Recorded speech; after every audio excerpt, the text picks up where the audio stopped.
नमस्कार मेरे प्रिय विद्यार्थियों, एक बार फिर मेरे चैनल पर आप लोगों का स्वागत है।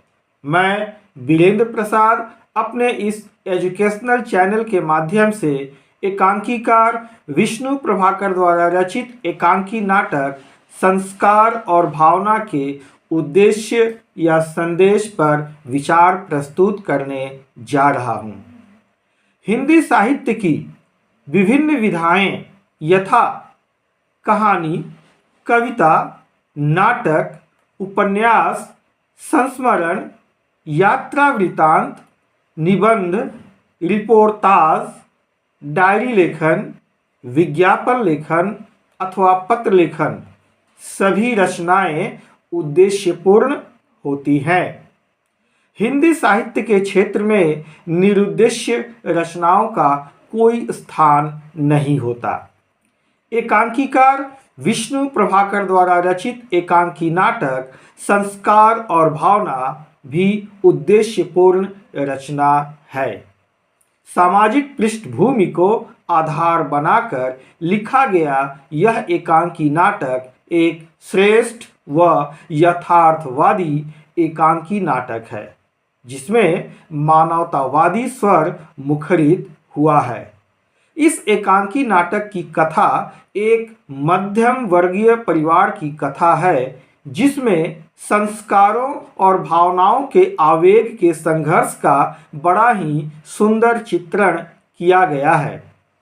इस एकांकी में दिखाया गया है कि अपने जीवन में आदर्शों एवं सिद्धांतों को लेकर चलना अच्छी बात है, लेकिन उन आदर्शों एवं सिद्धांतों को जिद की तरह ढोना कभी कभी अत्यंत भयावह हो जाता है, क्योंकि आपसी रिश्तों एवं संबंधों में प्रेम एवं स्नेह से बढ़कर और कुछ नहीं होता। हर मनुष्य में अच्छे संस्कारों का होना जरूरी है, पर हमारे संस्कार जब हमारी भावनाओं को ठेस पहुंचाते हैं तब उन संस्कारों का कोई महत्व नहीं रह जाता। अतः एकांकीकार विष्णु प्रभाकर द्वारा रचित एकांकी नाटक संस्कार और भावना के माध्यम से यह स्पष्ट करने का प्रयास किया गया है कि यदि रिश्तों को बनाए रखने के लिए हमें अपने संस्कारों व परंपराओं से समझौता भी करना पड़े तो अवश्य करना चाहिए। भावनाएं सदैव संस्कारों से अधिक महत्वपूर्ण होती है।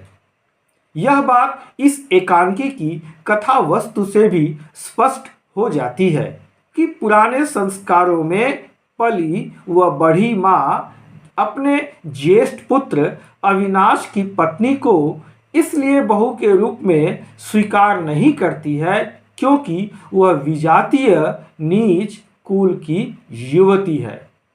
फलस्वरूप अविनाश अपने पैतृक निवास का बहिष्कार करता है और किराए के मकान में रहने लगता है।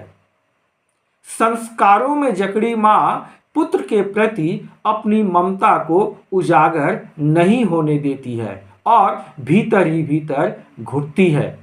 वह उससे कभी मिलने नहीं जाती है और न ही अविनाश कभी अपनी माँ अथवा भाई से मिलने आता है।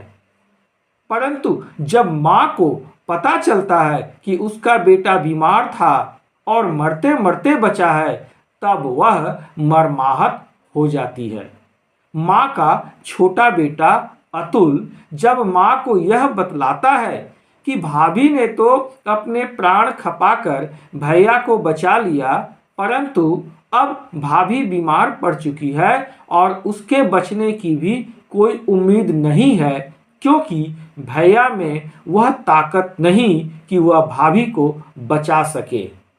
तब माँ का वात्सल्य प्रेम उमड़ पड़ता है और वह अपने संस्कारों का त्याग कर अपने बेटे और बहू को स्वीकार करने चल पड़ती है। इस प्रकार संस्कारों के आगे भावनाएं जीत जाती है और एकांकीकार अपने उद्देश्य की प्रस्तुति में सफल होता हुआ नजर आता है। तो मेरे प्रिय विद्यार्थियों, यदि आपको मेरे इस प्रयास से कुछ सीखने को मिल रहा है तो कृपया मेरे चैनल को अवश्य ही लाइक, शेयर और सब्सक्राइब करें। एक बार पुनः आप लोगों को मेरा प्यार भरा नमस्कार। धन्यवाद।